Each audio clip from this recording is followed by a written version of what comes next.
Friends, कैसे हैं आप सब। आई एम सीए मोना वैद और हम पढ़ने वाले हैं स्टैटिस्टिक्स। सबसे पहले हम स्टैटिस्टिक्स क्यों पढ़ रहे हैं, क्या यूज है हमारी लाइफ में स्टैटिस्टिक्स का, इसे एक एग्जांपल से समझते हैं। मान लीजिए इंडिया की गवर्नमेंट को पता करना है इंडिया में बर्थ रेट क्या है। उन्होंने अलग अलग सिटीज से डाटा इकट्ठा किया कि कितने बच्चों का जन्म हो रहा है हर घंटे में। इसके बाद वे उस डाटा को स्टडी करके उन्होंने अपना एक रिजल्ट निकाला कि इंडिया की बर्थ रेट है 18.2 चाइल्ड पर 1000 ऑफ पॉपुलेशन। जहां पे 1000 लोगों की पॉपुलेशन है वहां पे हर घंटे में लगभग 18 बच्चों का जन्म हो रहा है। यही होता है स्टैटिस्टिक्स। एक बहुत ही बड़े डाटा को हमने छोटा करके कंडेंस करके एक रिजल्ट निकाला है। Statistics is all about data. हमने स्टैटिस्टिक्स को अपनी पिछली क्लासेस में क्लास 9th में पढ़ रखा है। बहुत सारे टर्म्स हमने पढ़ रखे हैं like mean, mode, median etcetera. बहुत सारी कैलकुलेशन कर रखी हैं। हम उन सबको आज वापस रिवाइज करने वाले हैं अपनी क्लास में। अगर मैं टेक्निकली स्टैटिस्टिक्स की डेफिनेशन के बारे में बात करूं तो स्टैटिस्टिक्स की डेफिनेशन होती है, statistics is the science of collecting, organising, analysing and interpreting data to help in making effective decisions. अब स्टैटिस्टिक्स एक बहुत ही वाइड सब्जेक्ट है। हम सबसे पहले जो टॉपिक कवर करने वाले हैं वो होगा एवरेज। एवरेज क्या होता है इसे भी हम एक एग्जांपल से समझते हैं। मान लीजिए आप एक आईपीएल की टीम के ओनर हैं। आपको अपनी टीम के लिए एक बैट्समैन सेलेक्ट करना है।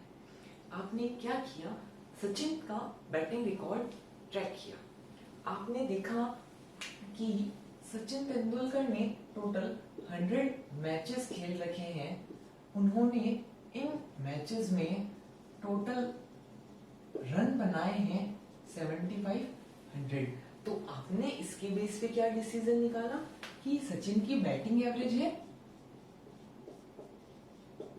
75, यानी ऑलमोस्ट 75 रन्स पर मैच। हर मैच में लगभग 75 रन सचिन के बनते हैं। यही होता है एवरेज। एक बहुत बड़े डाटा के बेस पे हमने एक रिजल्ट को निकाला है। One value from the group that represents the whole group.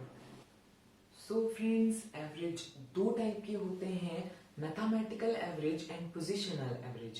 Mathematical averages are arithmetic mean, geometric mean and harmonic mean, and positional averages are median and mode.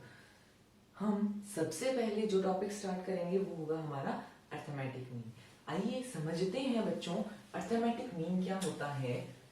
हमारा पहला टॉपिक अर्थमेटिक मीन AM, जिसका symbol होता है x बार। एक बार हमने अपनी class में एक पेपर लिया। हमारी क्लास में 10 बच्चे हैं। हमने उनका 10 नंबर का स्टैट्स का पेपर लिया। तो आइए देखते हैं उन बच्चों के स्टैट्स में कितने मार्क्स आए। Marks in stats.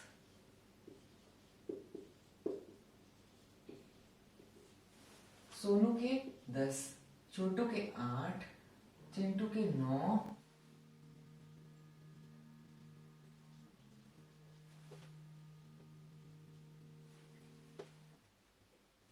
ये है उन 10 स्टूडेंट्स के स्टैट्स में मार्क्स।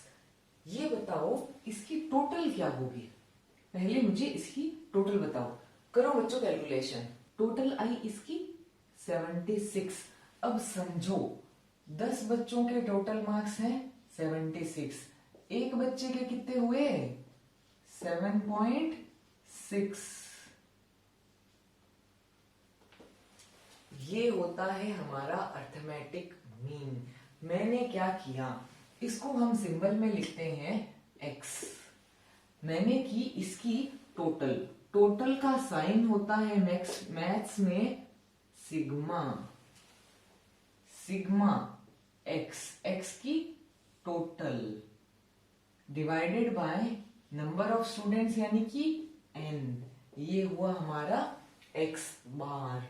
हमने की total sum of all the observations divided by number of observations. Clear? ये आ गया हमारा अर्थमेटिक मीन। चलिए हम एक और क्वेश्चन करते हैं, उससे हम और अच्छे से समझते हैं कि हमारा अर्थमेटिक मीन क्या होता है। मान लो अब हमारी क्लास में 50 स्टूडेंट्स हैं, उनका यही हमने 10 नंबर का स्टैट्स का पेपर लिया। अब मैंने बच्चों से पूछा, बच्चों बताओ स्टैट्स में किसके कितने मार्क्स आए। तो 7 स्टूडेंट्स ऐसे थे जिन्होंने बोला मैम हमारे 4 नंबर आए हैं। 7 स्टूडेंट्स ने बोला मेरे 4 नंबर आए हैं। एक बच्चा ऐसा था जो खड़ा हुआ, मैम बोले मेरे 2 नंबर आए हैं। 10 बच्चे ऐसे थे जिनके 8 नंबर आए हैं। तो 10 बच्चे अगर मेरे पास ऐसे हैं जिनके 8 नंबर आए हैं, मुझे 8 को 10 बार लिखना पड़ेगा। तो मैंने इसको थोड़ा सा अच्छे से लिख दिया, मार्क्स 0 से 10 के बीच में ही होंगे, क्योंकि हमारा पेपर ही 10 नंबर का है, इसलिए ये मार्क्स 0 से 10 के बीच में ही होंगे। अब 0 मार्क्स एक भी बच्चे के नहीं है। 4 बच्चे खड़े होके बोले कि मैम हमारे 1 नंबर है। 5 बच्चे खड़े होके बोले मैम हमारे 2 नंबर हैं। 10 बच्चे खड़े हुए मैम हमारे 3 नंबर हैं। तो ये है हमारे क्लास के टोटल 50 स्टूडेंट्स। अब देखो मैंने क्या किया, एक को 4 बार लिखने की बजाय मैंने यहाँ सीधा लिख दिया कि एक जो नंबर है वो 4 बच्चों के आए हैं, एक के सामने मैंने 4 लिख दिया। यही होता है फ्रीक्वेंसी। ये जो रिपीटेशन होता है इसे बोलते हैं हम फ्रीक्वेंसी या एफ।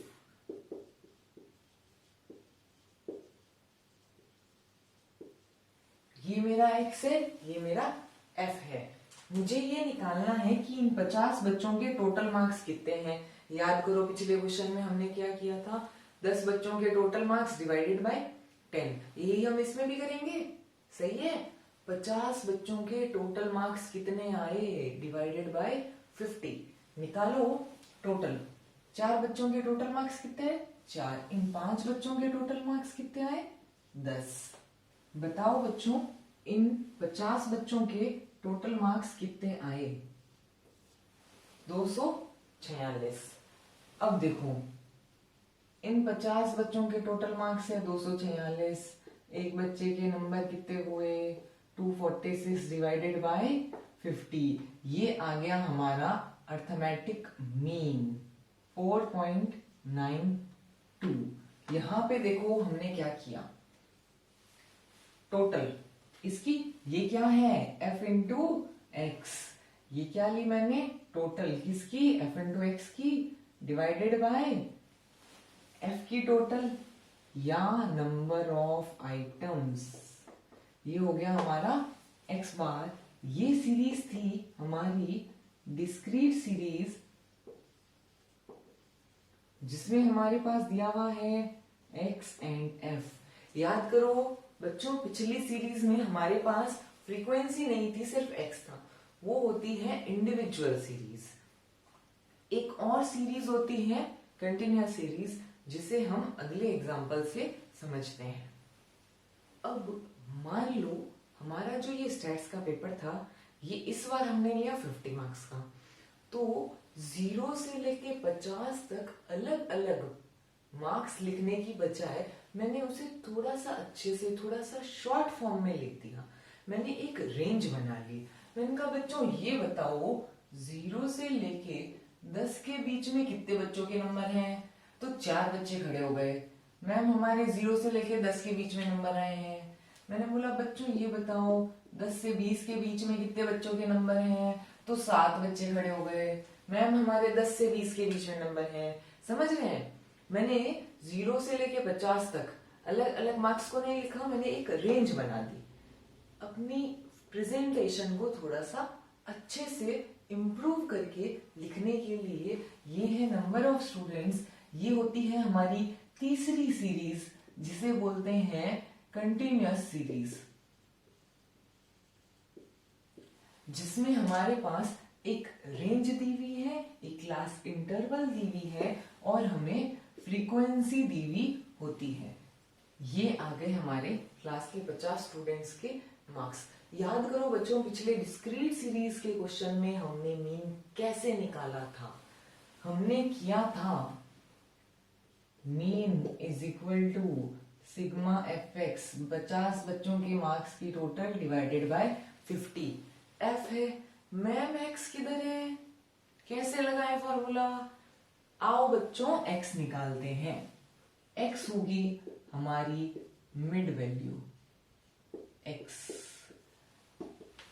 मिड वैल्यू कैसे निकालते हैं, जब हम छोटे बच्चे थे तब हमने पढ़ा था mid value, lower limit plus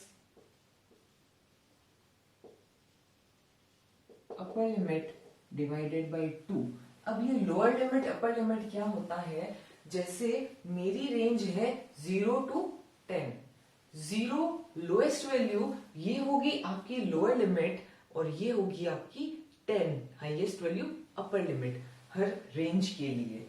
for example मुझे मिड वैल्यू निकालनी है 0 to 10 इस क्लास की, तो 0 lower value and 10 upper limit divided by 2, मेरी मिड वैल्यू आई 5।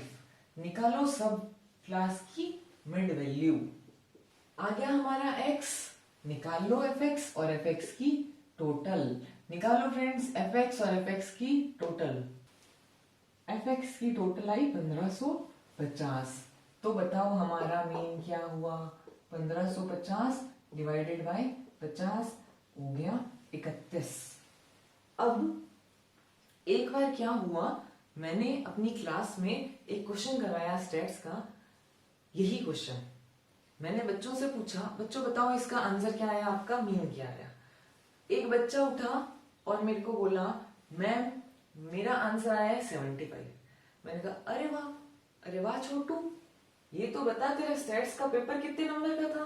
बोला मैम 50। तो मैंने कहा 75 मार्क्स किधर से लाया, ये तो बता 75 मार्क्स किधर से लाया जब पेपर ही 50 नंबर का था। समझने वाली बात ये है कि हमारा ये जो आंसर है, हमारा ये जो मीन है, ये हमेशा इस लिमिट में ही होगा। जितना आपका x का डाटा है उससे बाहर आपका एवरेज, आपका मीन कभी भी नहीं जाएगा। आप चाहे हमारे दोनों पिछले वाले क्वेश्चंस का आंसर चेक कर लीजिए। Clear friends? सो ये थी हमारी कंटिन्यूअस सीरीज। आज हमने तीनों सीरीज में मीन निकालना देखा। आइए देखते हैं एक बार फिर से हमने क्या फॉर्मूले पढ़े। हमने देखा सबसे पहले इंडिविजुअल सीरीज, जिसमें हमारे पास सिर्फ x होता है, उसमें हमारा मीन होता है sigma x upon n। Second discrete series, जिसमें हमारे पास x एंड f होता है, इसमें हमारा मीन होता है sigma fx upon sigma f या n। तीसरी हमारे पास सीरीज थी कंटिन्यूअस सीरीज,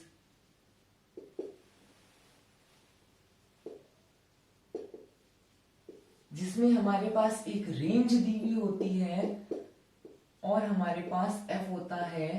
हमें इस सीरीज में ये फॉर्मूला लगाने के लिए मिड वैल्यू या x निकालनी पड़ती है और वो होती है lower limit plus upper limit divided by 2।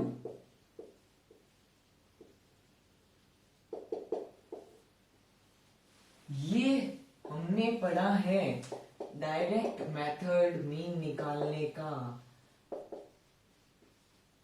Direct method arithmetic mean निकालने का। इसके अलावा अर्थमेटिक मीन निकालने के दो और मेथड्स होते हैं, शॉर्टकट एंड स्टेप डेविएशन, जिन्हें हम पढ़ेंगे अपनी अगली क्लास में। Thank you.